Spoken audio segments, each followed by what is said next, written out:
Donc, on n'a pas besoin de dire que non, si tu veux adorer Dieu, il faut attendre 4 heures. Si 4 heures est passé, il faut attendre 13 heures.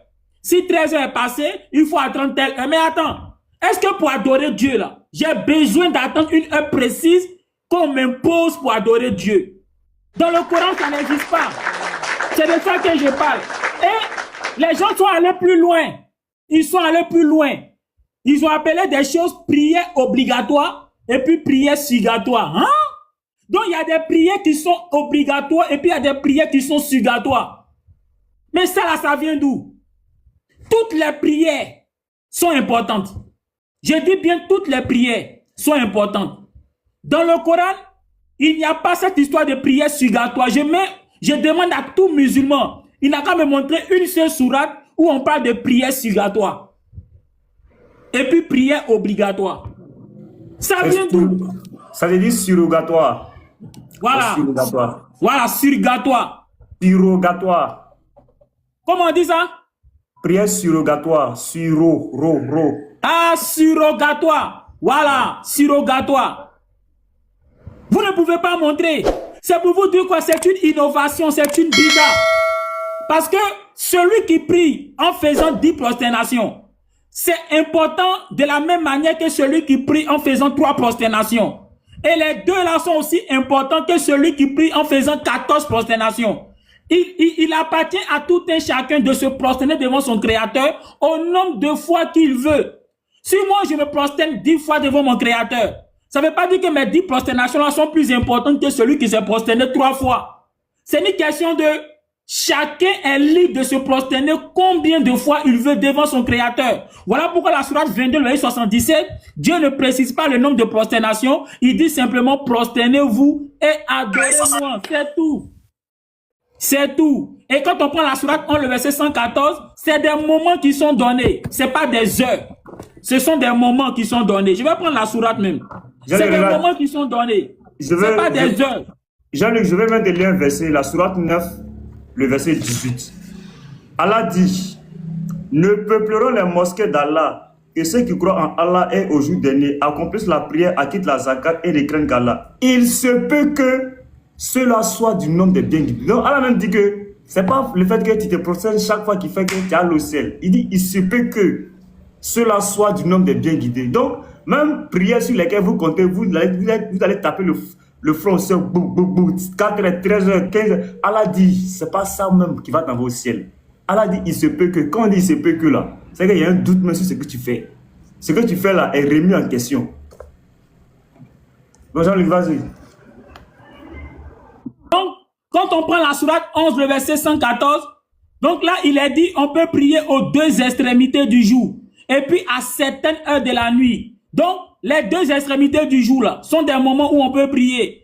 Et puis, la nuit aussi, il y a des moments aussi où ça dit que on peut prier aussi à des moments de la nuit. Quand tu prends la sourate 17, le verset 78, il te dit quoi? Lorsque le soleil décline, ça, c'est des moments aussi où on peut prier. Or, le soleil commence à décliner après midi jusqu'à se coucher. Donc, durant tout ce moment où le soleil décline, là, on peut prier.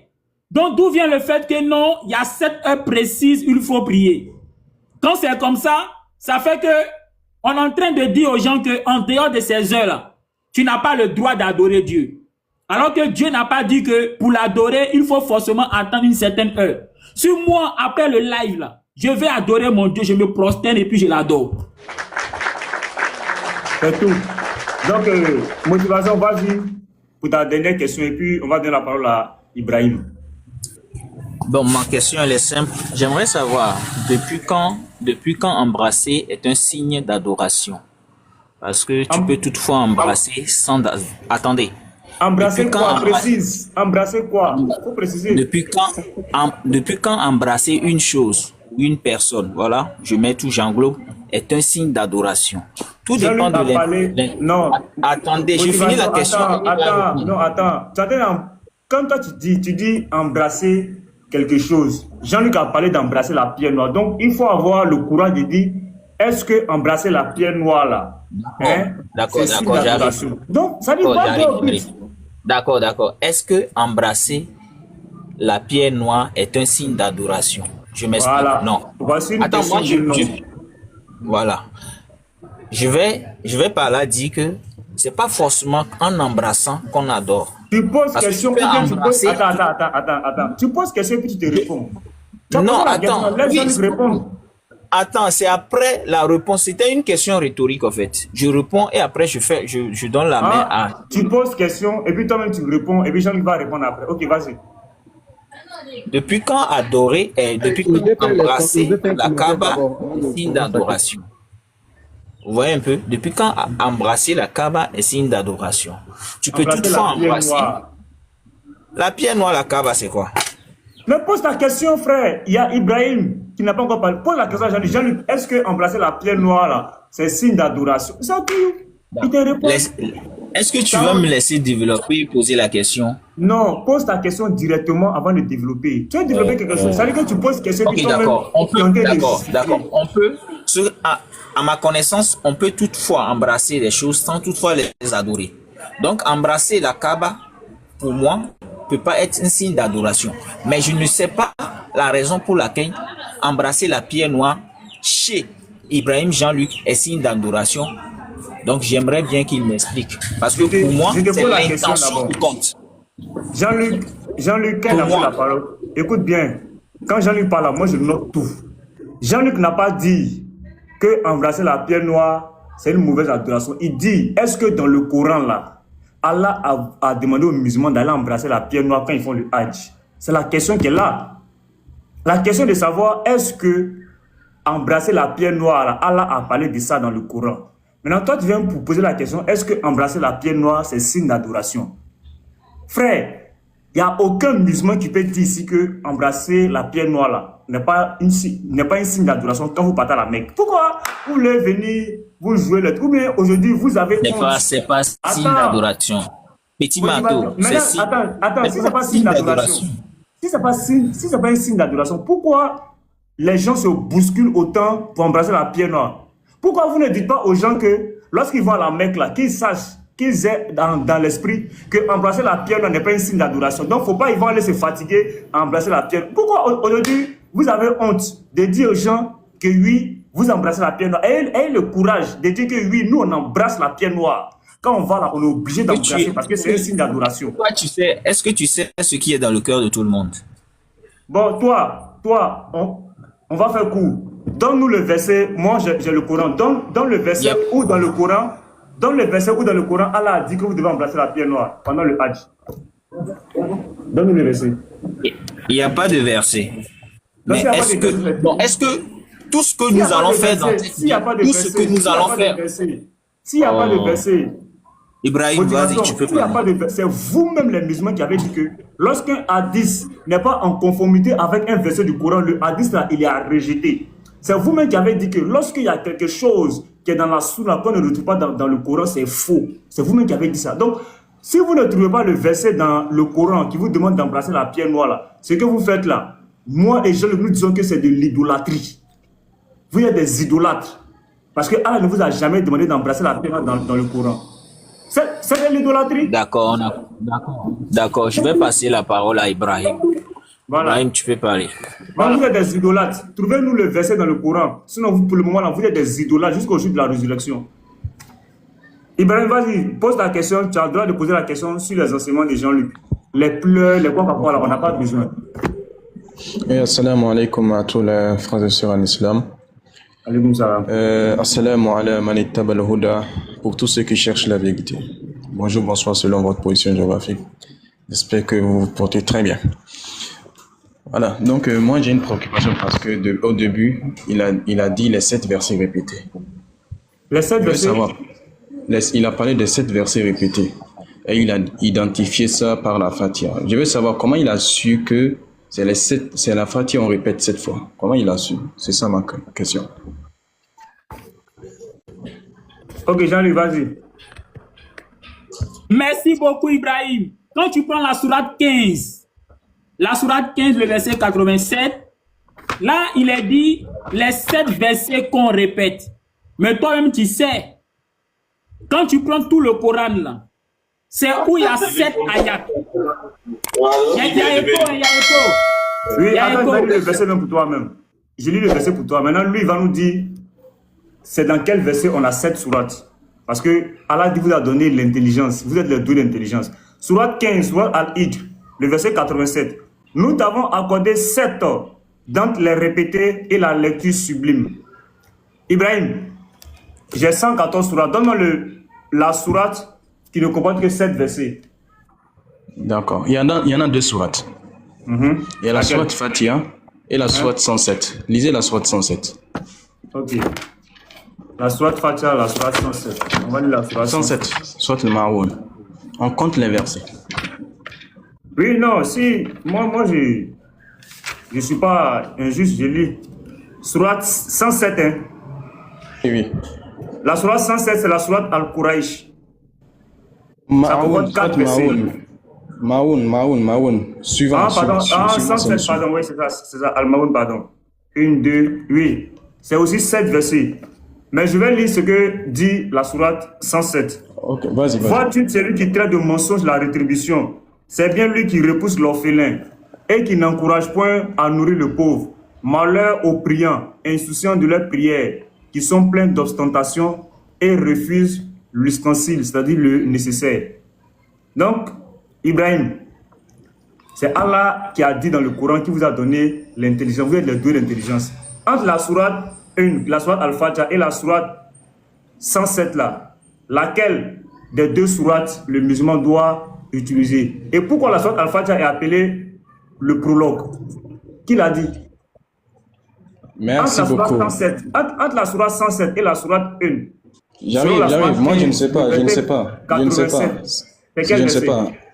Je ne sais pas entre les deux qu'est-ce qu'il faut répéter selon Allah. Donc là, il faut forcément les explications du prophète. Donc Jean-Luc a le droit d'utiliser la sourate Al-Fatiha. Oui, j'arrive. Il faut qu'il me résout ce problème. Comment lui il a su que le prophète répétait Fatiha 7 fois, sachant que dans le Coran, il y en a 2 sourates qui comportent 7 versets. C'est ça ma préoccupation. Vu que Allah nous dit, vous avez dans le prophète un excellent modèle à suivre. Et lorsqu'on te dit que on a un excellent modèle à suivre dans le prophète, c'est que ce soit dans la prière, que ce soit dans le bon comportement, que ce soit dans les actes adorationnels, le prophète doit être l'exemple parfait. Donc quand le prophète priait là, selon lui là, il récitait quoi? Et quelle est la preuve? Ok. Attends, Jean-Luc vient. Ibrahim, quelque chose est simple. Jean-Luc est musulman. Toi, tu es musulman. Allah dit dans la sourate 15, le verset 87 là, il a révélé 7 versets que vous devez répéter. Et Allah dit les versets sublimes. Maintenant, toi, tu as la sourate 107 et tu as la sourate 1. Pourquoi, Ibrahim, toi, tu n'utilises pas la sourate 107, tu utilises la sourate 1? Jean-Luc a eu le choix d'utiliser soit la sourate Al-Fatiha ou soit la sourate Al-Ma'oun. Donc, il n'y a aucun mal. Maintenant, est-ce qu'il y a un mal du fait que Jean-Luc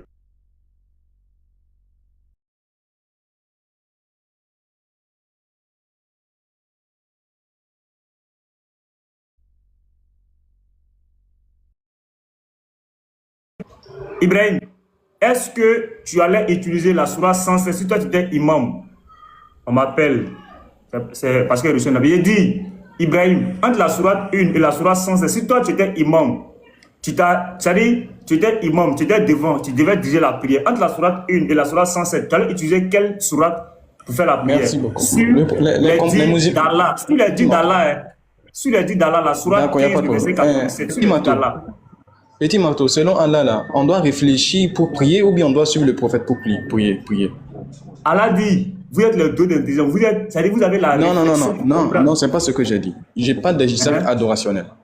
Quand on est en train d'adorer notre Seigneur, qui est censé être notre imam, notre représentant, pour qu'on limite dans ce qu'il a apporté? C'est qui? Ok, donne-moi le verset dans le Coran où Allah dit dans la prière, vous devez suivre le prophète. Vas-y. Merci beaucoup. On prend la sourate Al-Muzammil vers la fin. La sourate Al-Muzammil. Attends.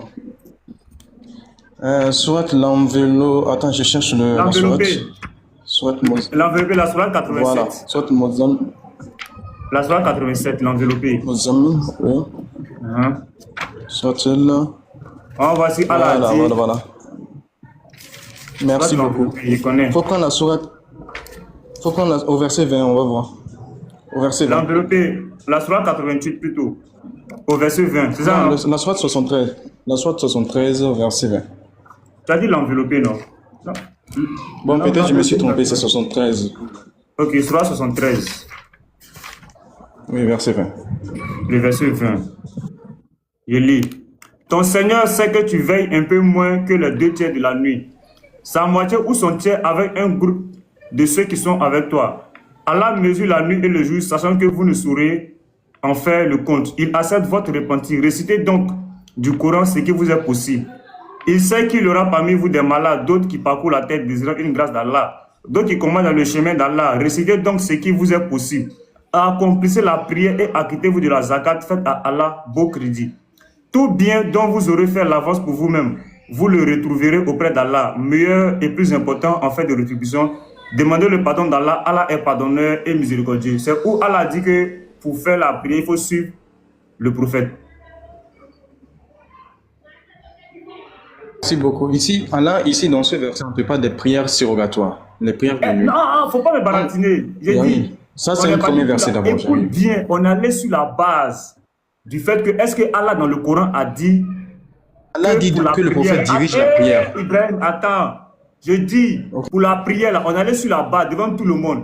Sur le fait que, est-ce que Allah a demandé aux musulmans de prier comme ils ont vu le prophète prier, ou bien de prier comme le prophète prie. Allah a développé des deux d'intelligence. Donc, quand il vous révèle là, c'est à vous de bien comprendre. Maintenant, est-ce que Allah dans le Coran a demandé à ce qu'on fait, c'est-à-dire on suit le prophète dans la prière? Tu as dit, oui, il y a un verset. On lit Oui. le verset, dans le verset ici. Et Mato, j'ai pas Allah terminé, n'a- c'est ça ton Attends. problème. Tu ne laisses Dans même le- pas terminer. Dans le verset, C'est moi qui dis. Ibrahim, arrête de mentir. Toi, tu es un marmailleur. Voilà pourquoi il dit, Jean il n'a qu'à rester à côté.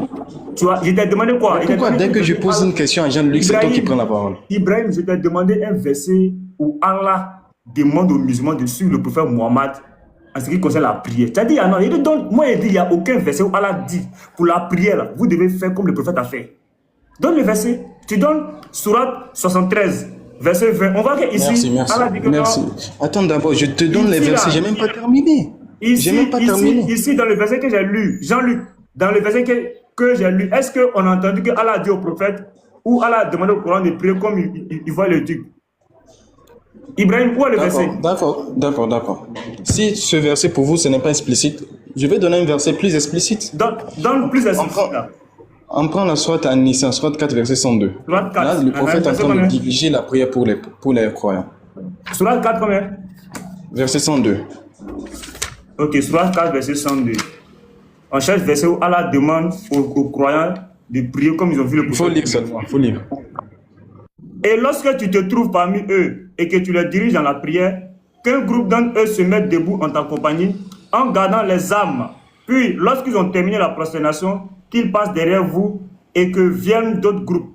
Ceux qui n'ont pas encore célébré la prière, à ceux-ci alors d'accomplir la prière avec toi. Pendant leurs précautions et leurs armes, les mécréants aimeraient vous voir négliger vos armes et vos équipements afin de tomber sur vous en une seule masse. Vous ne commettez aucun péché si vous incommodez par la pluie ou malade. Vous déposez vos armes, cependant prenez garde. Certes, Allah a préparé pour les mécréants un châtiment avilissant. Merci beaucoup. Ici, Mohamed, c'est Mohamed qui est en train de guider, non? J'arrive, s'il te plaît. C'est Mohamed qui est en train de guider la prière, non? Attends. Est-ce que Mohamed est en train de guider la prière là? Vu que tu veux faire le débat avec moi. Est-ce que c'est Mohamed qui est en train de guider ici? J'ai lu ici. Est-ce que dans le verset ici, est-ce que Mohamed est en train de diriger? C'est ça ma question. On n'est pas allé, on ne cherche pas le verset où le prophète est en train de diriger prière. On cherche le verset où Allah dit aux musulmans de suivre le prophète dans la prière comme ils l'ont vu prier. On n'a pas demandé le verset où le prophète dirige prière. Ok, c'est bon, j'ai pu. C'est bon, moi je suis méthodique. Hein. Donc, est-ce que tu as le verset? Regarde ce que je suis en train de faire. Est-ce que tu as le verset? Oui, j'arrive. Je dis ceci. Il y a un premier verset que j'ai donné où Allah nous dit que les compagnons suivent le prophète. Là, comme le verset n'a pas été explicite pour nous faire comprendre que c'est la prière, c'est votre manière de comprendre les choses, il n'y a pas de problème. Je suis venu dans la sourate 4, verset 102, où on nous montre qu'effectivement le prophète est en train de diriger la prière. Est-ce que Allah demande, est-ce que le verset là, dans le verset là, est-ce que dans le verset, Allah a demandé aux musulmans de prier? Maintenant Allah, il donne un ordre de suivre le prophète dans la prière. Lorsque le prophète est devant, est-ce que Allah a demandé aux musulmans de prier comme ils ont vu le prophète prier? Parce que Allah dit, inclinez-vous avec ceux qui s'inclinent. Ça, c'est un ordre, Et on est d'accord. inclinez-vous avec ceux qui s'inclinent. Est-ce que Allah a dit Oui. de prier? Jean-Luc est libre de Oui, choisir. inclinez-vous avec ceux qui s'inclinent. Est-ce que ce n'est pas l'imitation? Bon, On va voir si un autre ceux qui se prosternent là, ça veut dire quoi? on va voir si y a autre musulman. Jean-Luc, vas-y. Toi, tu n'es jamais honnête. On va voir s'il y a Mon frère autre musulman. Ibrahim, mon frère Ibrahim Yako, je vois qu'il est en train de lutter, se débattre pour justifier les hadiths. On va commencer par le commencement. C'est ce que je t'ai dit. Oui, s'il te plaît, s'il te plaît. Non, faut pas me faire dire ce que j'ai pas dit. Non, Voilà. je dis ce que tu as Si dit. tu n'as pas entendu que j'ai Non, dit s'il ça, te faut pas plaît, dire il faut ça. te taire. Voilà. S'il te plaît, tu es intelligent, on n'est pas des enfants ici. Quand on écoute ton argumentaire, là, tu veux justifier les hadiths. Faut pas jouer à l'intelligence des gens. Ça, là, c'est à l'école coranique, tu peux faire ça. Tous ceux qui sont ici, là, nous sommes tous des doués d'intelligence. Quand on écoute ton argumentaire, tu es en train de dire aux gens qu'il y a des choses que Mohammed a enseignées qui ne sont pas dans le Coran. Et ce qu'il enseignait là, c'est dans les hadiths. C'est ça ton argumentaire. Faut pas jouer à l'esprit des gens, on est trop intelligent. Faut te calmer, mon frère. Faut te calmer. Donc, on va commencer par le commencement. On va détruire morceau par morceau tout ce que tu as dit. Tu as commencé par demander dans la sourate 15, le verset 87, les 7 versets qu'on doit réciter. Tu as cité une sourate en plus de la sourate Fatiha. Mais quand tu prends la sourate Fatiha, elle commence par au nom de Dieu. Tandis que l'autre sourate que tu as citée là, elle ne commence pas par au nom de Dieu. Mais là, selon toi, dans la sourate 15, le verset 87, les 7 versets qu'on doit réciter là, c'est l'autre sourate qui ne commence pas par au nom de Dieu là, ou bien c'est par la Fatiha qui commence par au nom de Dieu. Tu es intelligent, tout le monde est intelligent ici. La logique voudrait que ce soit la Fatiha, parce qu'elle elle commence par Bismillahi, elle commence par au nom de Dieu. Tandis que l'autre sourate qui a 7 ayats ne commence pas par au nom de Dieu. Ça, c'est la logique. C'est ce qu'on appelle le bon sens. C'est ce qu'on appelle le bon sens. Donc c'est la Fatiha. Ce n'est pas l'autre là. Maintenant, deuxième point, tu es en train de dire quoi? Tu es en train de dire que il faut voir le prophète prier pour savoir prier. Dis-moi, Abraham là, comment il a fait pour prier? Comment Isaac a fait pour prier? Comment Moïse a fait pour prier? Comment Isaïe, Jérémie, Ézéchiel, comment tous ces pieds prédécesseurs là ont fait pour prier? Est-ce que Mohammed était là pour qu'ils le voient, pour savoir comment on prie? Quand tu prends Matthieu chapitre 26, le verset 39, Jésus a prié au jardin de Gethsemane. Il s'est prosterné 3 fois. C'est Mohammed qui l'a regardé pour faire ça. C'est Mohammed qui l'a regardé pour faire ça. Quand tu prends Néhémie chapitre 8, le verset 6, au temps d'Israël, le peuple d'Israël a adoré Dieu en se prosternant une fois. C'est Mohammed qu'ils ont regardé pour faire ça. Juste pour te dire que la prière, là, comment ça doit se faire, là, ça a été transmis de génération en génération avant Mohammed même. Avant Mohammed. Donc Mohammed n'est pas venu instituer la prière, mais Mohammed est venu trouver la prière que les gens faisaient depuis avant son arrivée. Depuis. Et quand tu prends la sourate 2, le verset 143 à 144, Mohammed au début, il priait où? Il priait à Jérusalem. C'était la Qibla. Selon Jean chapitre 4, le verset 19 à 22, c'est à Jérusalem qu'il fallait prier. Et Mohammed priait à Jérusalem. Donc selon toi, il regardait qui pour prier à Jérusalem. Et c'est après que Allah va lui dire, ne prie plus à Jérusalem, mais voici la nouvelle direction, la Qibla, c'est-à-dire la Mecque. Donc Mohammed lui-même, là, il regardait celui qui a pour prier à Jérusalem. Donc à un moment donné, là, tu parles à des gens qui ont un cerveau. Donc je voulais m'arrêter là, c'était juste une parenthèse.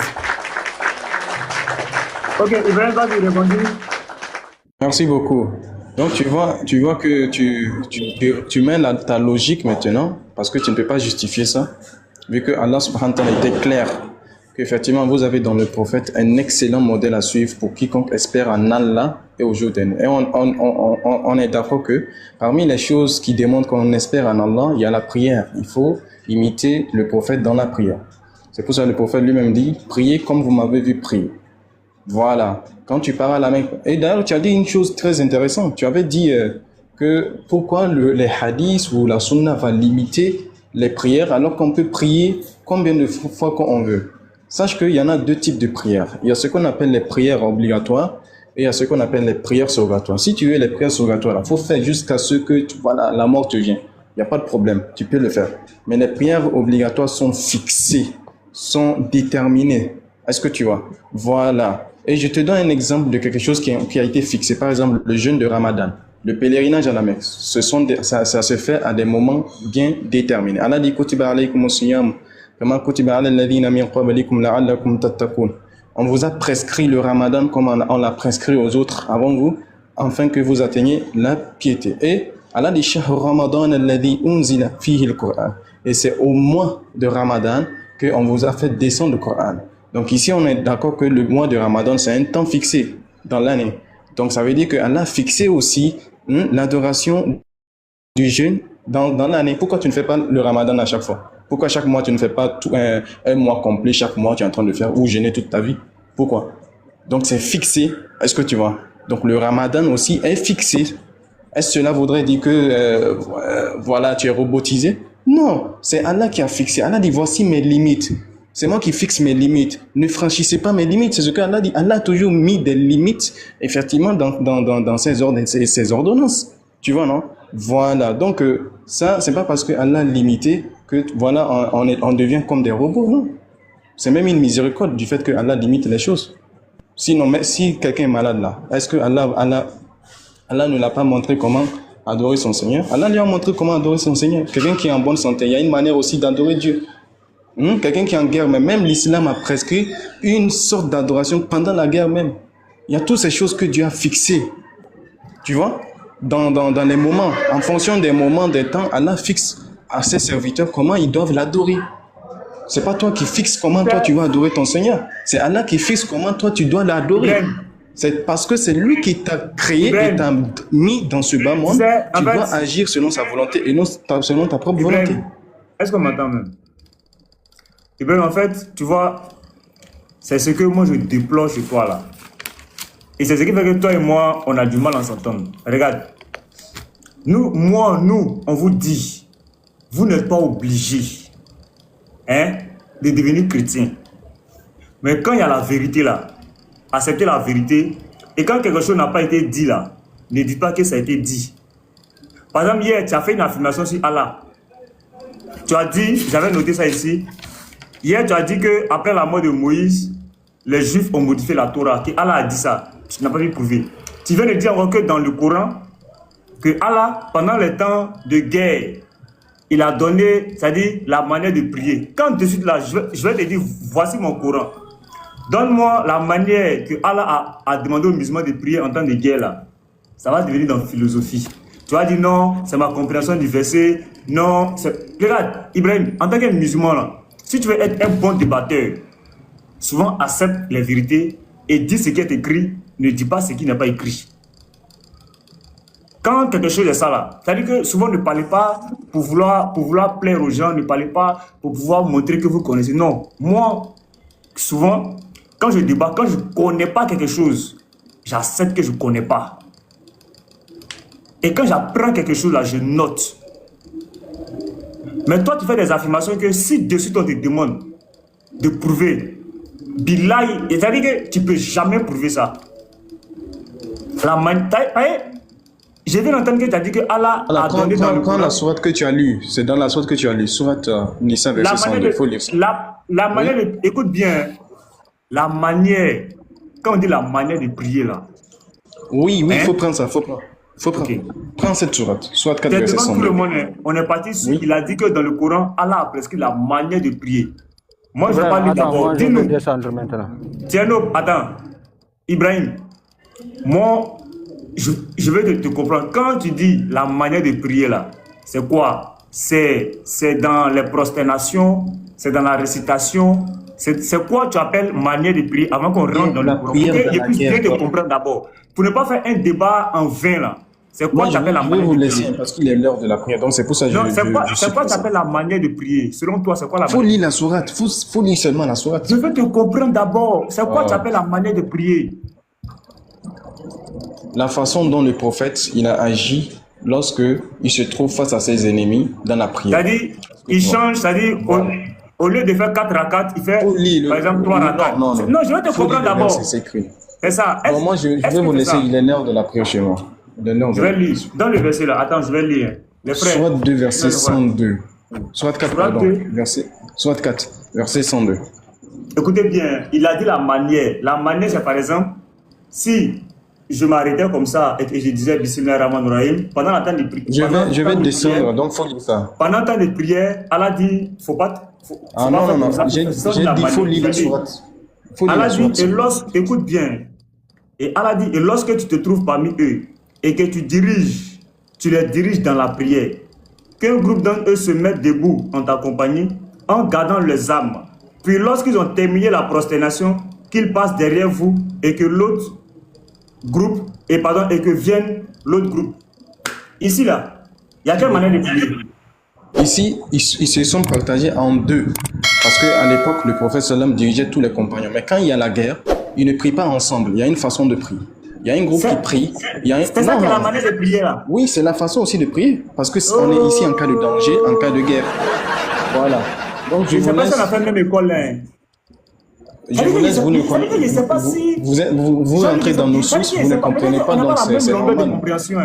Donc je vais vous laisser, Inch'Allah. Jean-Luc, ça veut dire que, bon, par exemple, toi et moi, on va en guerre.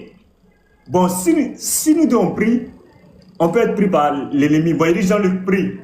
Et puis moi, j'ai arrêté. Tu es en train de guetter. Tu finis de prier, moi je viens aussi, je prie. Toi, tu guettes. C'est ça là qui est Allah. C'est ça là qui est une manière de prier là. C'est ça. Je ne sais pas si, genre, il n'y a pas à comprendre. Ça veut dire que comme d'autres groupes, ils s'arrêtent pour protéger les autres qui sont en train de prier. Quand eux finissent, on se rend. C'est ça qui est la manière. Hey!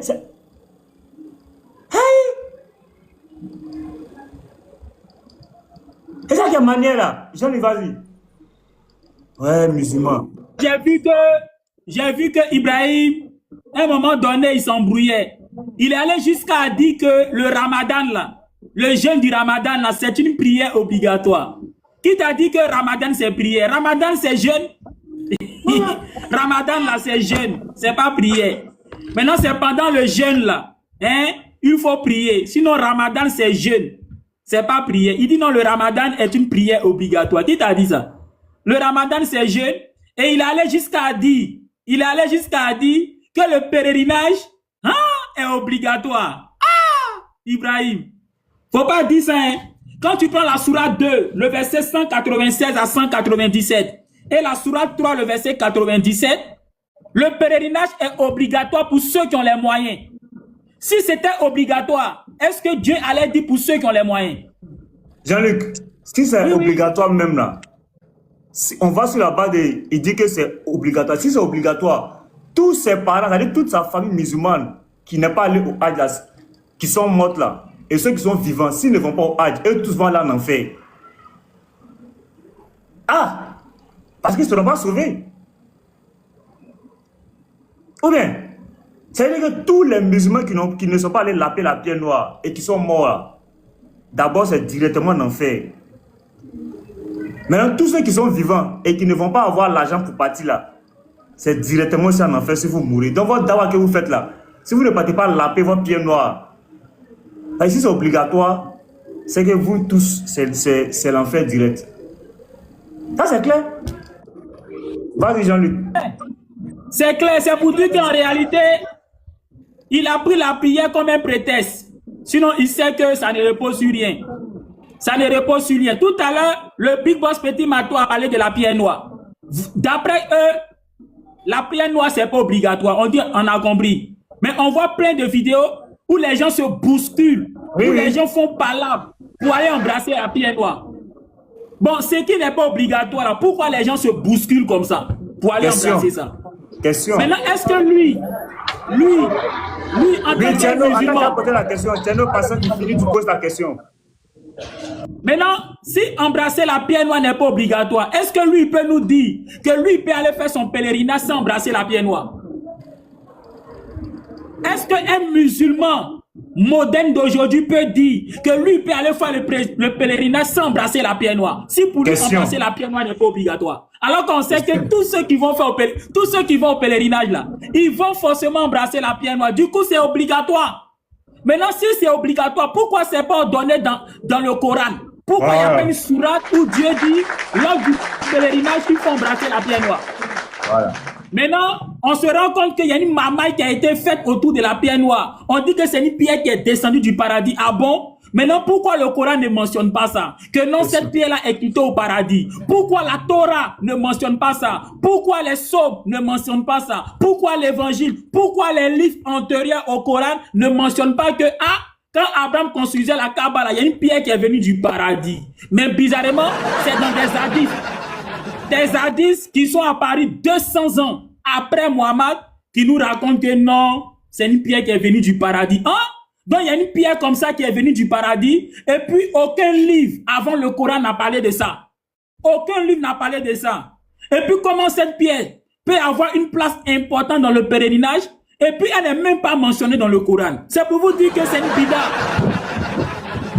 C'est une bida. Et c'est pour ça le Big Boss Petit Mato aujourd'hui. Laisse-moi parler un peu là, s'il te plaît. Oui, Tcherno, pose ta question. Jean-Luc Gatenga a posé la question. Comme André, il a mis riz au feu. Bonjour. Bonjour. Tu as mis riz au feu? Comment tu vas? Oh, Petit Marteau, moi j'aimerais justement savoir si tu es Paul ou pas. Hein? Si tu es Paul. Est-ce que tu connais Barry Baoulé? Un Barry qui est Baoulé? Non, c'est avec respect que je suis en train de te demander là. C'est pour juste il connaît ton nom, Tcherno, c'est pour juste te taquiner, non? Ouais, je peux le Barry. Non, mais malheureusement, je ne comprends pas Foufoulé parce que je n'ai pas. Non, quoi poule, on a de poulard. Non, j'ai pas grandi avec mes parents. Non, ok, on passe ça. Donc, je comprends pas Foufoulé. On passe ça. Petit Marteau, ce que je veux te dire, ne prends pas Jean-Luc qui est rentré en l'islam une semaine pour venir éclaircir des choses. Et toi, tu sais que les gens que tu peux aller parler pour éclaircir des choses là. Jean-Luc ne sait pas même lire Fatiha. Comment il peut savoir ce qui est dans l'islam? Mais désolé. Laisse-moi parler un peu justement après que tu vas continuer. Non, je te propose quelque chose. Je dis, si toi tu peux bien expliquer l'islam là, donne-moi le jour, ton heure. Tu vois, dans que moi j'ai accueilli Jean-Luc là. Tu viens, il te donne 2 heures, tu expliques l'islam aux gens. Tu peux parler? Est-ce que tu peux faire ce que Jean-Luc fait là? Laisse-moi parler, si je peux parler. Quand tu veux ça, tu vas m'inviter que je vienne, je monte sur tes lives. Depuis hier, je suis en train de regarder tes lives là, je vois Jean-Luc qui est en train de mentir là, qu'il ne sait pas même sa vie. Il est en train de dire des conneries qu'il ne sait rien. Bon, attends, voilà. Il y a donné 5 minutes. Faut nous expliquer tout ce que Jean-Luc a dit. Non, c'est pas de me donner 5 minutes. Moi, je n'ai pas l'appel de vous expliquer des choses que vous ne voulez pas comprendre. On réveille celui qui est en train de dormir. On ne peut pas réveiller quelqu'un qui ne peut pas... Tcherno, regarde. Nous les chrétiens là, quand notre frère, on pense que notre frère a donné un enseignement qui n'est pas bon là. Quand on est sur le panel là, on demande un temps de parole aussi pour expliquer que ce qu'il a dit, il a mal expliqué. Comme toi tu es musulman, tu trouves que ton frère musulman a mal expliqué des choses devant plus de 200 personnes. Moi, je donne si tu veux 10 minutes. Ce que Jean-Luc a dit qui est faux. Peut-être que Jean-Luc, il peut se tromper. Maintenant, si toi, tu as le vrai enseignement, il faut nous partager ça. Ou même quand tu as gardé ton enseignement là, aller mourir, c'est-à-dire, et puis tu as partagé ça. Il faut partager. Allah vous demande de partager, non? Donc, Tcherno, je te donne 10 minutes. Tout ce que Jean-Luc a dit, pour toi qui est faux là, pardon, il faut enseigner Jean-Luc. Demain, Jean-Luc ne va plus venir dire ce qu'il a dit là. C'est comme ça qu'on fait les choses. Enseigne ton frère. Oui, vas-y, tu as 10 minutes. Vas-y. Moi, je n'ai pas venu ici pour t'éclaircir des choses que tu ne veux pas savoir, toi. Si tu es un Paul, toi, tu sais que c'est quoi qui est l'islam, c'est quoi qui est christianisme. Et toi, tu sais qu'encore Jean-Luc, il ne sait rien dans sa vie d'abord. Il ne sait rien, il ne sait même lire Fatiha d'abord, il ne sait pas. Comment toi, tu peux prendre quelqu'un qui est rentré en l'islam une semaine pour qu'il vienne te expliquer des choses que toi, tu ne connais plus mieux que lui. Et toi, tu sais qui est Jean-Luc. Jean-Luc, il ne va pas bien lui dans sa tête. Il est malade dans sa tête. Il faut qu'il aille d'abord soigner. C'est pour cela qu'on l'a laissé comme ça. Mais Jean-Luc, ce qu'il parle là, lui, il ne sait rien d'abord. Rien qu'il ne sait pas. Même comment on fait la salade d'abord, lui ne sait pas. Celui qui va venir maintenant pour te enseigner comment l'islam va aller. Non, sois honte, petit marteau. Sois honte de ça. Ne fais pas ça. Mais nous, regarde. Désolé, une seule phrase. Nous, on dit que les chiens aboient et la caravane passe. Vous ne pouvez pas faire rien en l'islam. Et vous ne pouvez pas arrêter l'islam. L'islam va avancer jusqu'à la fin du monde. Vous ne pouvez pas faire rien. Vous êtes des bâtards, vous tous là.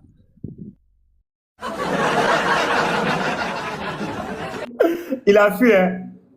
Vous voyez, en fait, c'est ça. Et le cardio. C'est-à-dire que c'est comme ça qu'on se ridiculise en public. Ça, là, ça les pleure. On appelle ça les pleurs. Ça veut dire que ce que Jean-Luc est en train de faire là, ça les fait mal. Très mal même. Voilà. Et c'est ça. Et ça, c'est les fruits, Jean-Luc. Ça montre que tes enseignements passent. C'est ça. Parce que quand tu prêches là, et puis on ne t'insulte pas là, c'est que ce que tu dis là, c'est faux.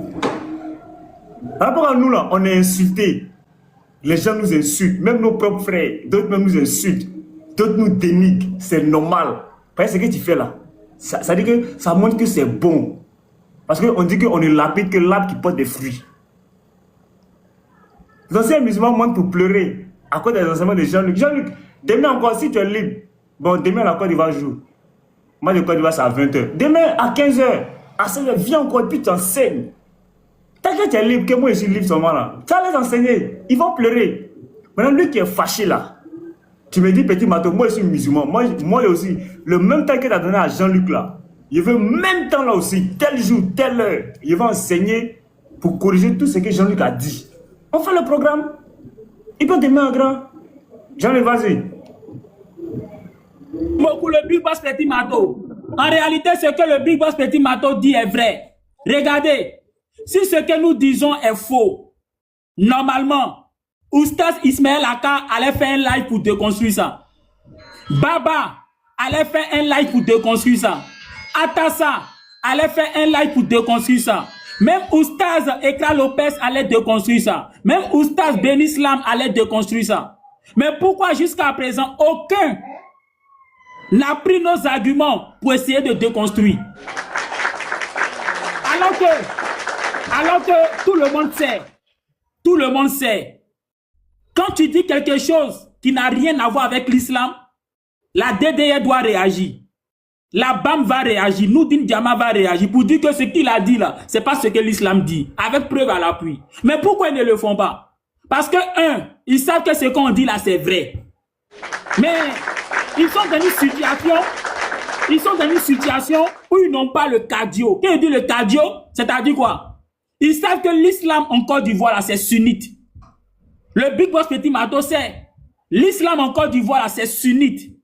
Donc si eux, ils se permettent de dire la vérité là, imaginez ce qui va les arriver. La plupart des musulmans en Côte d'Ivoire sont sunnites. Donc ils savent que c'est vrai, mais ils ne peuvent pas parler. Parce qu'ils savent que l'islam est sunnite.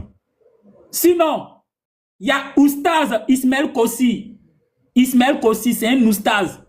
Il dit que Allah n'est pas le nom propre de Dieu. Il a commencé ça avant moi. Il le dit. Il n'y a personne pour le contredire. Et Oustaz Ismaël Kossi, c'est lui qui a formé, selon ce que j'ai entendu, c'est lui qui a formé Noudine Diama. Donc Ekra Lopez et Aston Bar, selon ce que j'ai entendu, c'est lui qui les a formés. Et c'est lui qui dit que Allah n'est pas le nom propre de Dieu. Donc c'est pas que ce que nous disons là est faux, ils savent. Tout récemment, je suis beaucoup Oustaz Aziz Khan.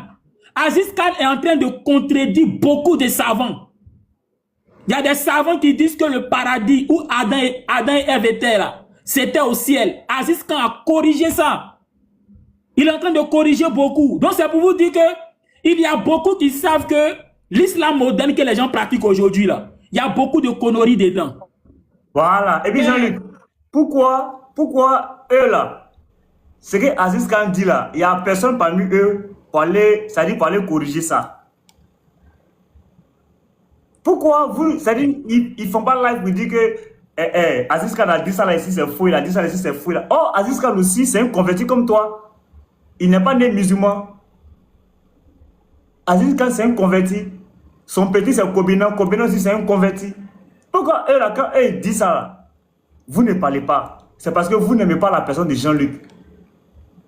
C'est sa personne. Sinon, ce n'est pas ce qu'il dit. C'est sa personne que vous n'aimez pas. Voilà. C'est clair, Jean-Luc, vas-y.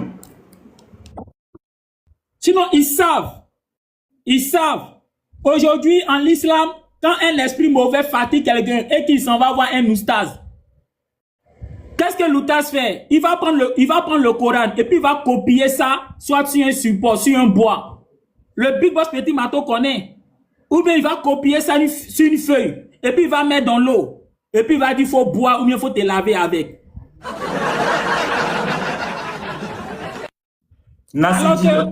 Alors que ce soit la DDR, que ce soit la BAM, que ce soit Noudine Diama, ils savent que cette pratique-là, tiens, c'est de l'occultisme. C'est Nassidi, c'est clair. C'est de l'occultisme. Ah, c'est de l'occultisme. C'est comme un pasteur. Tu t'en vas le voir, il y a les esprits mauvais qui te fatiguent. Et puis il prend la Bible, il copie sur bois, ou bien il copie sur feu, et puis il met dans l'eau, il dit il faut boire. Il faut te laver avec. Ah, tous les chrétiens vont dire que c'est ce qu'il fait là. Non. Ça là, c'est autre chose. Mais c'est comme ça que la plupart des imams font. Donc les gens savent. Les gens savent. Dans le Coran, là, il n'est jamais dit que quand quelqu'un a des esprits mauvais qui le fatiguent, là, c'est comme ça qu'il faut faire. Tout à l'heure, on a cité la sourate 40, non? Où Allah dit de l'invoquer. C'est ce que les chrétiens font. Quand un esprit te fatigue, là, tu invoques Dieu, tu pries, et puis Dieu te répond. C'est ce qui est dans le Coran. On dit qu'il faut invoquer Dieu. Et puis il y a deux sourates qui ont été descendues, la sourate 113 et la sourate 114, qui sont des exemples de sourates qu'on peut réciter pour prier Dieu, et puis Dieu va te protéger. Ils savent. Mais les gens ont mis du fétichisme dans l'islam. Et comme c'est un réseau, autrement dit, il y a beaucoup d'hommes qui le font. Et qu'il y a des gens qui se sont convertis hier. Toi, tu t'es converti hier. Tu vois qu'il y a beaucoup qui sont dans ça. Si tu parles, tu seras l'ennemi de tout cela. Donc, mieux vaut ne pas parler pour ne pas être l'ennemi de tout cela. C'est pour ça qu'ils ne parlent pas. C'est tout. Merci, Ibrahim Zali, c'est clair. Donc, on va donner à 19h, il me reste 16 minutes. Une, deux, Charles, frère, je peux poser deux questions, s'il vous plaît. Oui, attends, il faut mon calcul. 6, 16 personnes, 6. Donc, chacun a droit à 2 minutes. Voyez, à 19h, là, il y a une réunion à 19h00. Il est 18h44. Donc, chacun. J'ai une motion pour Savant Blanc. Tu as 2 minutes. Oui. Maintenant, je voulais demander au savant blanc, c'est son walim, parce qu'il a l'habitude de dire père spirituel, mais en islam, il n'y a pas père spirituel, on dit walim, c'est ton walim. Ok, ton walim, lui, il est sunnite. Ici, les hadiths, et toi, tu es, aujourd'hui, c'est lui qui t'a converti, ton walim t'a converti, et toi, aujourd'hui, tu refuses les hadiths. Est-ce qu'il n'y a pas, je ne sais pas. Pour moi, ça ne sonne pas bien parce que la personne qui t'a converti, lui, il est, comme on appelle, Ismaël Aka, Diané et tout cela, les groupes là, c'est des sunnites. Et puis maintenant, aujourd'hui, toi, tu es coraniste. Donc, je ne sais pas si, qu'est-ce que tu peux dire de ça parce qu'on veut comprendre. Merci beaucoup, mon frère en l'islam. Si tu as bien remarqué, faut bien remarquer mon père spirituel, mon Moualib Oustad Diané. Lorsqu'il fait l'interreligieux, là, il est plus à l'aise avec le Coran. Faut bien remarquer. Mais quand ceux qui montent dans son live parlent des hadiths, c'est là que mon père spirituel, très souvent, il se met en colère. Faut bien remarquer. Et ce n'est pas lui seul. La plupart des musulmans qui font l'interreligieux, là, quand les frères chrétiens veulent les calmer, là, ils prennent les hadiths. Et quand ils prennent les hadiths, les gars se mettent en colère. Mais quand les frères chrétiens prennent le Coran, ces frères musulmans de l'interreligieux là sont à l'aise. Mais pourquoi ils sont à l'aise quand on prend le Coran? Parce qu'ils savent que le Coran là, c'est plus intéressant. Or quand on prend les hadiths, ils savent qu'il y a beaucoup de conneries dedans. Et si eux,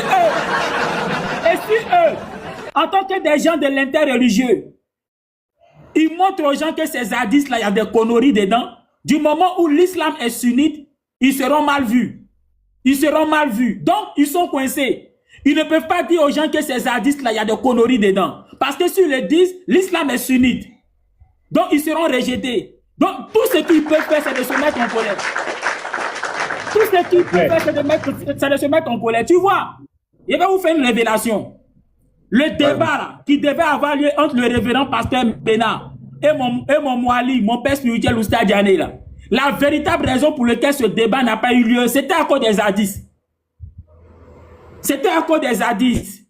Parce que l'islam moderne là, quand ils échangent avec les frères chrétiens là, ils savent que si les frères chrétiens ont touché les hadiths là, ça sera une honte. Une honte pour l'islam. Ils le savent. Et ils savent que si le débat avait eu lieu... Et puis c'est vrai, hein, bizarrement, c'est là que ça doit me faire comprendre. Regarde, quand on est parti au Bénin là, notre débat sur la divinité d'Allah là, ils ont refusé catégoriquement les hadiths. Or, des Bénin là, ce sont des sunnites. Comment des sunnites, dans un débat sur la divinité d'Allah, qui disent qu'on ne prend pas hadith? Donc c'est vrai. Ils savent qu'il y a des hadiths sur nous. Surtout nous, notre groupe, moi la piqûre Willy, si on lisait.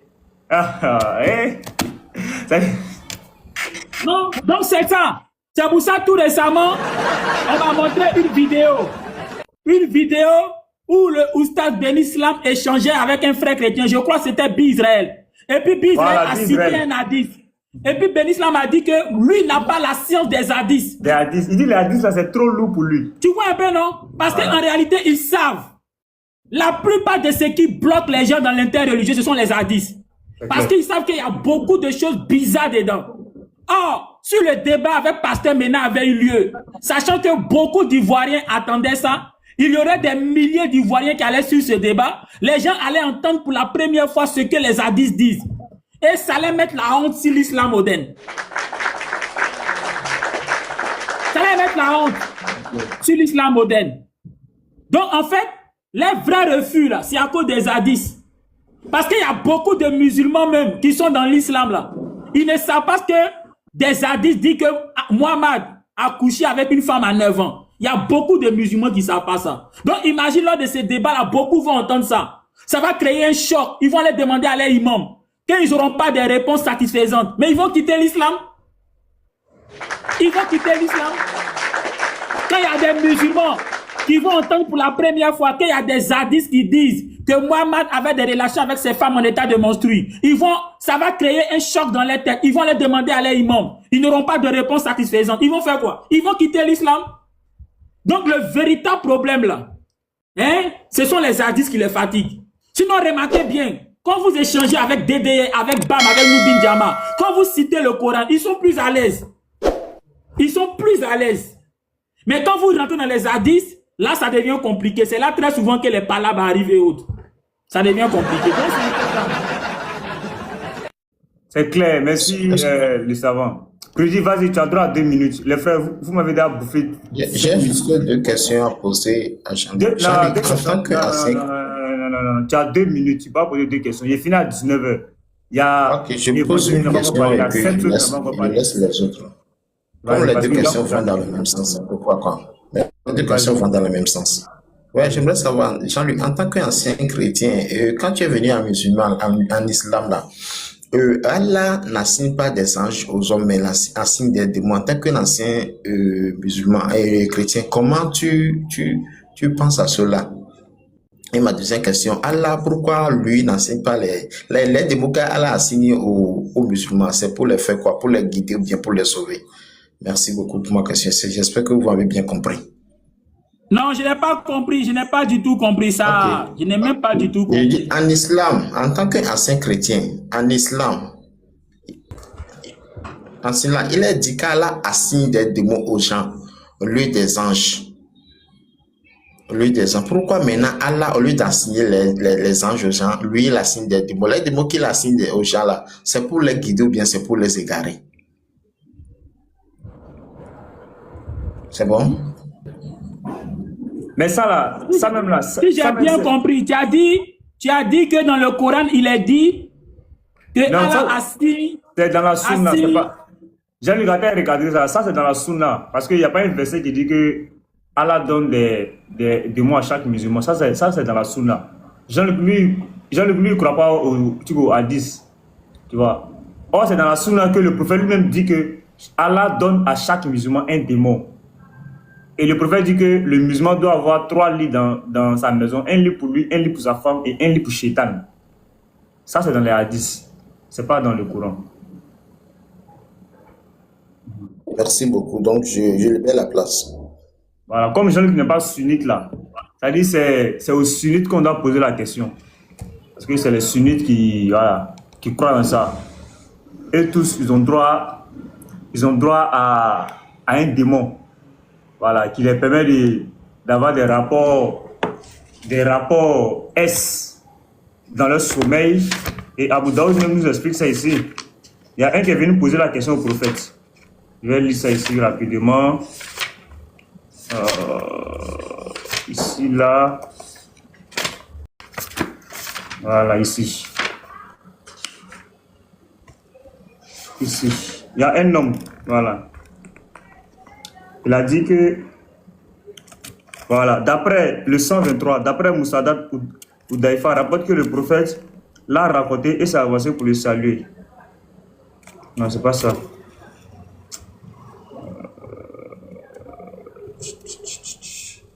Il avait lu ça de suite là même. Voilà. Chapitre sur l'homme qui se mouille durant son sommeil.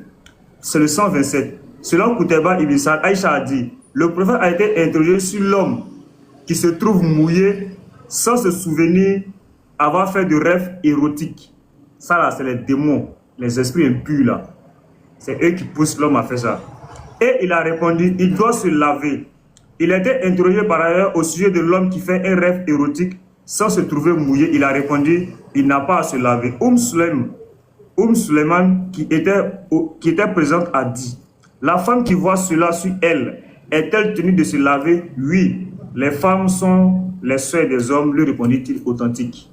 Donc ça là, or les rêves érotiques là, chez nous les chrétiens, ça n'existe pas. Ça c'est l'esprit de Mami Wata qui fait ça, où tu te vois en rêve en train de coucher une femme, qui te réveille matin, tout devant toi c'est mouillé là.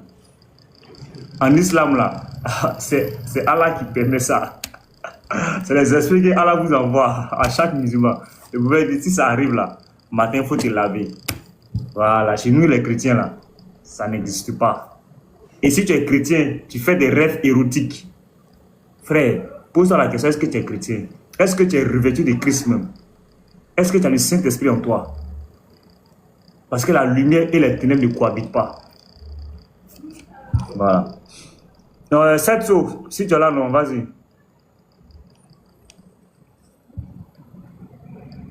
Hey, cette sauve est là, où il dort? Je suis là. Vas-y. Non. Ibrahim, ça va? Ça va bien, mon frère. Bon, moi j'ai une question. Par rapport aux sources islamiques, les hadiths, il se trouve qu'il y a des choses qui sont dites dedans et que toi aujourd'hui tu rejettes. Donc c'est pour ça que je pose ma question. Parce que ceux qui ont écrit les hadiths là, c'est des musulmans sur au moins plusieurs siècles. Ils ont écrit, ils n'ont pas eu de problème avec ça. Donc c'est parce que eux-mêmes qui ont écrit là, dans leur tête c'est bon. Et la science islamique a authentifié ça. Il y a des recherches, il y a des gens qui ont fait des recherches pour les classer authentiques, tout ça. Voilà, donc de deux choses l'une. Soit effectivement, c'est des mensonges qu'ils ont racontés sur le prophète, c'est la première option. Soit, en fait, c'est ce que le prophète a fait effectivement. En tant qu'intellectuel, voici les deux options qui s'offrent à nous. Soit les ont racontés de nous, mais ça va être quand même bizarre. Quelqu'un qui croit au prophète, qui dit des bêtises sur lui, bon, ça va être bizarre. Mais c'est une option quand même. Maintenant, si ça avérait que ce que les gens ont écrit dans ces sources-là, notamment l'âge de l'histoire du mariage, par exemple, 6 ans, 9 ans, si ce n'est pas une invention, et que c'est avéré, comme c'est écrit dans les textes, est-ce que toi, tu vas continuer toujours d'être dans cette religion apportée par ce type de prophète? C'est ma première question.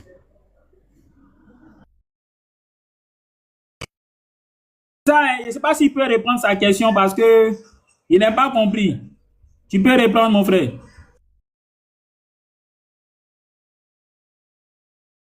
voulais savoir juste, les hadiths, par exemple, qui racontent des vies sur le prophète et que toi, tu ne reconnais pas. Par exemple, le mariage, l'histoire du mariage à 6 ans et 9 ans. Là.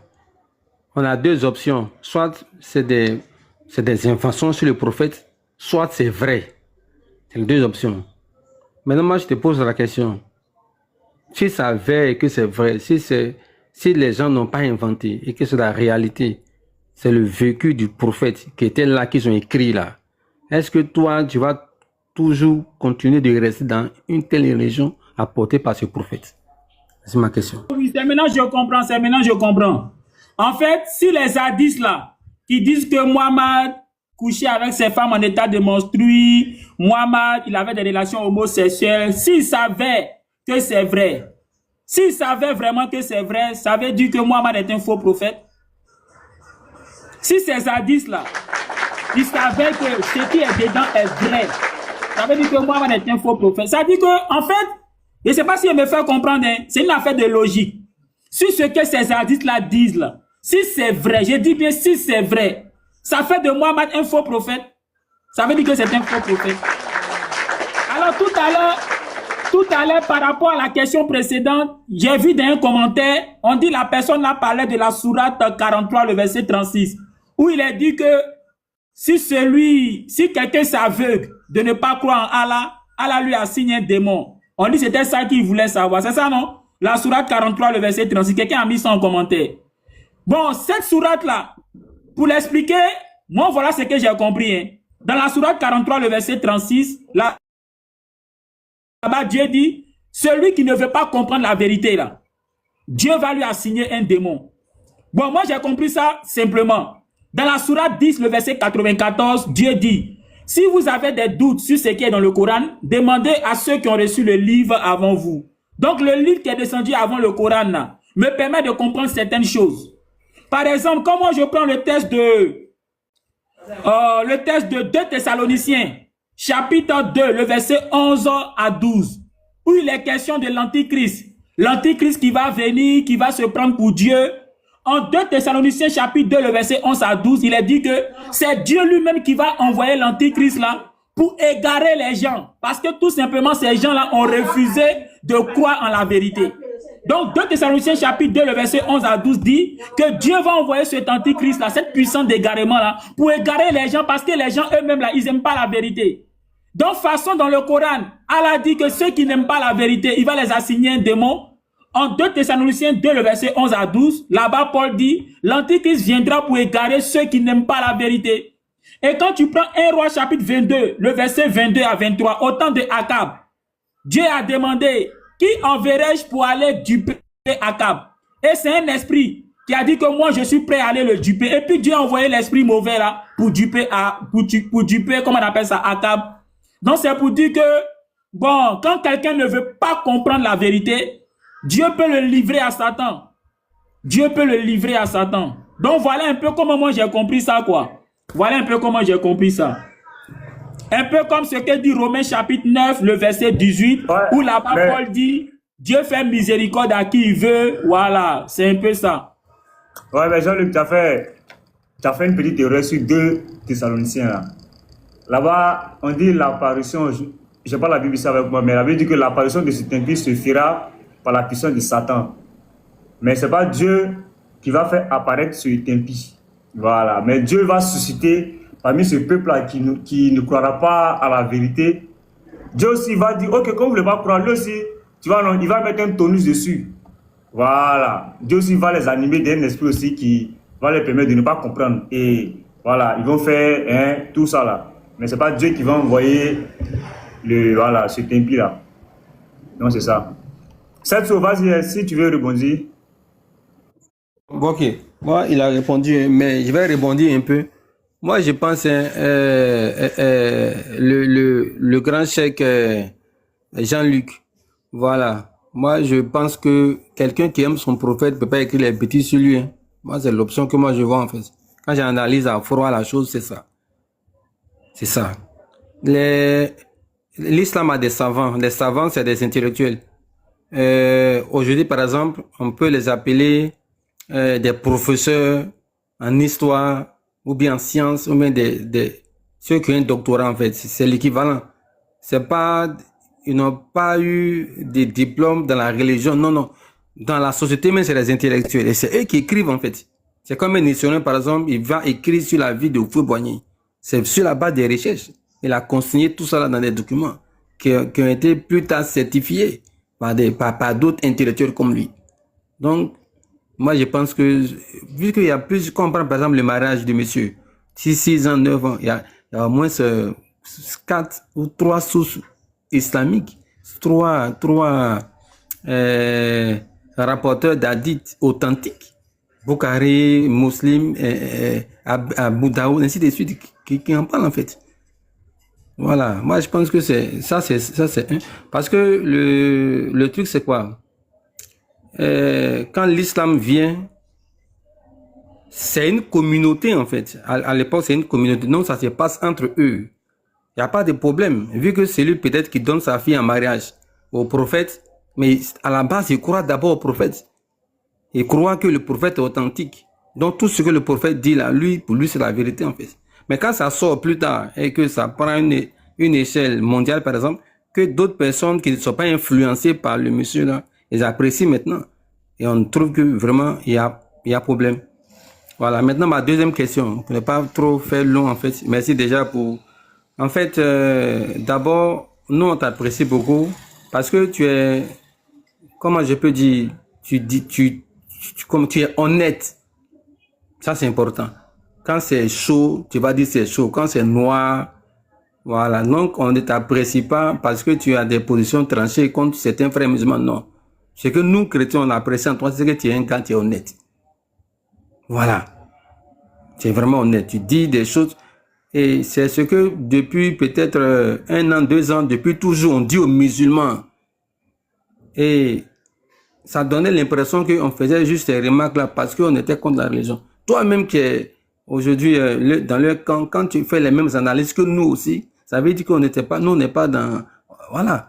C'est ça, la première des choses, c'est ça. Tu es honnête. Voilà. Et puis la deuxième question, on te classe parmi quel groupe de musulmans finalement? Est-ce qu'on va te classer parmi les comment on appelle ça même? Les coranistes? Voilà, c'est ma deuxième question. Comment tu t'identifies toi-même en tant que musulman? En tout cas, merci beaucoup, le frère chrétien.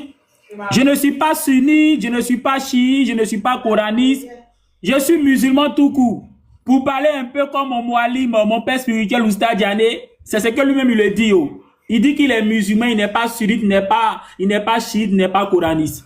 Parce qu'en réalité, cette histoire de sunnite, de chiite, de coraniste là, c'est des clans. C'est des clans.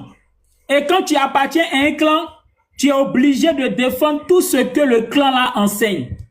Si je dis que je suis chiite, tout ce que les chiites font là, je suis obligé de défendre. Si je dis que je suis, comment on appelle ça? Je suis sunnite. Je suis obligé de justifier tous les hadiths qui disent que Mohammed a couché avec Aïcha à 9 ans. Mohammed, quand il se levait chaque matin, ses habits étaient mouillés de temps. Mohammed, il avait... Je suis obligé de justifier ça. Donc, quand tu dis que tu as bâti un groupe là, tu es obligé d'être défenseur de ce groupe. Or, dans le Coran, dans la sourate 2, le verset 132 à 133, il n'y a pas sunnite, il n'y a pas chiite, il n'y a pas coraniste. On dit Abraham était musulman, il était soumis. Donc, il faisait ce que Dieu lui demandait de faire. Donc, moi, je me soumets à celui qui a créé le ciel, la terre, la mer et les sources d'eau. C'est à lui là que je me soumets. Voilà, c'est ce que je voulais dire. Aujourd'hui, ce que j'aimerais dire aux musulmans modernes. Quand vous regardez votre islam que vous pratiquez là, qui n'a rien à voir avec le Coran là, est-ce que quelque part, ce n'est pas Oubal que les Arabes adoraient lorsqu'ils se sont détournés du Dieu d'Abraham là? Est-ce que ce n'est pas ce Oubal là que vous adorez en réalité, pensant que c'est le Dieu d'Abraham que vous êtes en train d'adorer? Parce que la dernière fois, j'étais en train de réfléchir, quand les frères chrétiens disent que vous les musulmans modernes, là, vous adorez Oubal, est-ce que quelque part ils n'ont pas raison? Parce que ce que vous ne savez pas, quand Mohammed est venu, il a rétabli la vérité. Selon le Coran, il a rétabli la vérité. Mais vous pensez que les Arabes, qu'ils adoraient Oubal, qu'ils adoraient les 300 et quelques idoles, vous pensez qu'ils se sont avoués vaincus, ils n'ont pas cherché à faire autre chose? Aujourd'hui, là, lorsque vous partez à la Mecque, il y a un hôtel juste à côté de la Mecque. Et je crois que c'est le plus grand hôtel. C'est bien gaillard comme ça. Regardez comment Allah est écrit. Le alif là. Regardez comment c'est écrit. Est-ce que c'est vraiment Allah qu'ils ont écrit là-bas? Ou bien c'est pas de Dieu? Ou bien Dieu n'existe pas qu'ils ont écrit? Et regardez comment l'étoile là a été placée. Est-ce que normalement, l'étoile là, c'est vrai que c'est un symbole, mais est-ce que normalement c'est comme ça on place ça? Ils ont placé ça de sorte que ça ressemble à une corne. Maintenant, cette histoire de la pierre noire, une pierre dont on dit qu'elle vient du paradis, une pierre qu'on vous fait embrasser de façon obligatoire. Comment une pierre aussi importante n'a pas de trace dans le Coran, ni dans la Torah, ni dans l'évangile, ni dans les sources. C'est-à-dire, aucun livre avant le Coran ne parle de ça. Ça ne vous dit rien. Cette histoire d'aller boire obligatoirement l'eau du Zamzam, cette histoire qui consiste, on va dire, à faire 7 tours, alors que les 7 tours autour de la Kaaba, la plupart des historiens disent que les païens là, avant Abraham, là, ils faisaient 7 tours autour de leurs autels pour adorer les idoles. Maintenant, comment se fait-il que ces 7 tours-là, et ils ont réintroduit ça à la Mecque en vous disant de faire aussi 7 tours. Pourquoi 7 tours? Et pourquoi les zikrs là? Les zikrs là. Cette histoire de la ilaha illallah, alhamdulillah, subhanallah, Allahu akbar. On dit qu'il faut faire 33 fois, 33 fois, 34 fois pour que ça fasse 100. Pourquoi 100? Pourquoi la numérologie vous a été imposée dans les zikrs? Pourquoi la numérologie vous a été imposée dans les... Donc tout ça là, ça doit vous faire réfléchir. C'est pour vous dire que ces Arabes là, ces Arabes qui adoraient Ubal, qui adoraient les 300 et quelques idoles là, est-ce qu'après Mohammed, ils n'ont pas trouvé des moyens mesquines pour réintroduire un peu les fausses pratiques là, pour vous faire croire que c'est l'islam que vous pratiquez, alors qu'en réalité, c'est Ubal que vous pratiquez. Donc vraiment, il faut faire attention.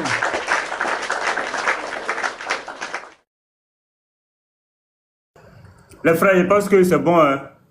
Voilà, il va donner quelques... Il y a une réunion à 19 là. Donc, comme je vous ai dit, ils sont en retard de 9 minutes. Là. Ok. D'accord, on n'a pas encore parlé, mais fils David, vas-y, non. Ok, je salue tous ceux qui sont sur le panel. Hein. Et bon, en fait, ok. En fait, moi, je voulais dire au frère Ibrahim que bon, il doit faire bas la terre et retourner dans ses anciens textes, puisque Jésus-Christ dit dans Matthieu 5, verset 14, je lis, il dit, vous êtes la lumière du monde. Tu vois, vous êtes la lumière du monde. Une ville est située sur une montagne, ne peut être cachée. Tu vois, et dans tes dires, tu as déjà dit sur ce panel que ton père était un chrétien, de surcroît, ou un pasteur, et bon, après, il n'est plus de ce monde, paix à son âme. Mais frère, ton père ne peut pas te laisser dans la lumière et tu vas retourner dans le ténèbre. Tu vois, puisque toi-même, tu viens de dire des vérités tout à l'heure. Tu as dit des vérités. Et Allah dit que c'est lui qui prie sur vous de vous faire sortir du ténèbre à la lumière. Mais étant donné que vous êtes déjà des musulmans, mais Allah doit encore prier sur vous pour vous faire sortir du ténèbre à la lumière. Alors que toi, tu étais lumineux. Tu étais chrétien.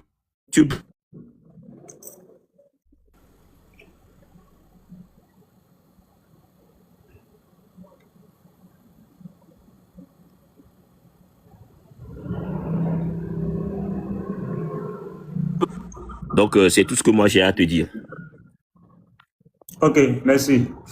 Dakouri, si tu es là, tu as 2 minutes, frère. Allez, chap. Ok, merci. Bon, pour moi, c'est pas trop de questions, mais c'était d'abord pour le féliciter. Vraiment, merci beaucoup. Oustaz, merci beaucoup pour tout ce que tu fais. Grâce à toi, aujourd'hui, on a compris beaucoup de choses. Voilà, on a compris beaucoup de choses. Aujourd'hui, grâce à toi, on discute maintenant. On peut parler aussi. Et il ne peut même pas parler. Il ne peut pas parler grâce à toi. aujourd'hui, souvent même je monte dans les véhicules, il y a des odeurs. Quand ils montent dans les taxis, il y a des odeurs. Moi, mais je demande, mais c'est quoi il se parfume quoi? Ah, il se parfume quoi? Il se pommade quoi? Ça fatigue. Ça fatigue. On est obligé de payer les cache-nez pour pouvoir mettre. Ça nous fatigue. Ah, c'est Nasidi. Vraiment, ça nous fatigue. Voilà, vraiment. Merci beaucoup. Aujourd'hui, ils sont dans les commentaires, ils comprennent beaucoup. C'est pas la solution. Voilà, c'est pas la solution. La solution, c'est de croire au véritable Dieu. Vraiment, merci beaucoup. C'était juste pour ça. Merci. Merci. Évangéliste. Oui, frère, shalom, shalom. Shalom. Shalom, Ibrahim, assalamu alaikum. Voilà, et vraiment, Petit Mato, tu sais que si tout le monde allait écouter les enseignements de Jean-Luc là, le monde même allait avoir la paix, parce que si on va enlever tous les actes là, j'étais là, ça veut dire que l'islam même, il y aura la paix partout même, je te dis. Donc félicitations à toi Jean-Luc et puis du courage. Mais sache aussi que voilà, Jésus là, il te cherche toujours et voilà, je sais que tu vas revenir un jour dans sa maison. Voilà, mais maintenant. Mais c'est pas maintenant. Priez, mais c'est pas maintenant. La Bible dans Ecclésiaste 3:3. Voilà, chaque chose à son temps. Ecclésiaste 3, verset 1. Voilà, mais nous on a déjà réservé une place pour lui, même si c'est dans 15 ans. Il va ouvrir les yeux de beaucoup de musulmans, à fuir les addicts. Voilà. Voilà. Comme son papa, son père spirituel. Moi, j'ai pris Dieu même que Jean-Luc enseigne d'abord au moins 2 ans, 3 ans l'islam. Avant qu'il revienne. Voilà, il va ouvrir les yeux des gens. Et maintenant, je voulais te dire une chose. Est-ce que tu ne peux pas un jour inviter Jean-Luc et négocier avec l'autre, le savant blanc et le savant noir ensemble? Voilà, et les musulmans vont monter, poser des questions. Ah, Jeff J. Ouais, il a cherché. Voilà. Il a cherché Jeff J. C'est une bonne idée, vraiment. Voilà. Pour le moment, on est jusqu'en décembre.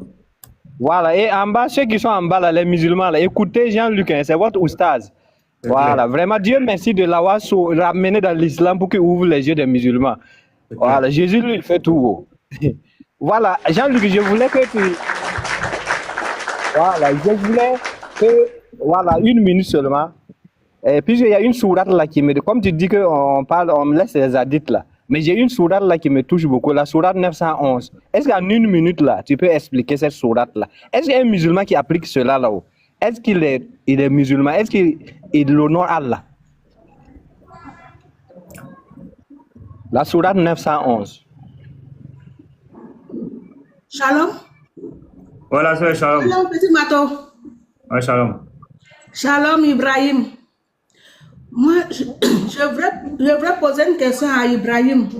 Voilà, c'est que j'ai vécu tout dernièrement pendant la fête des moutons là. Est-ce que c'est écrit qu'avant de tuer mouton là,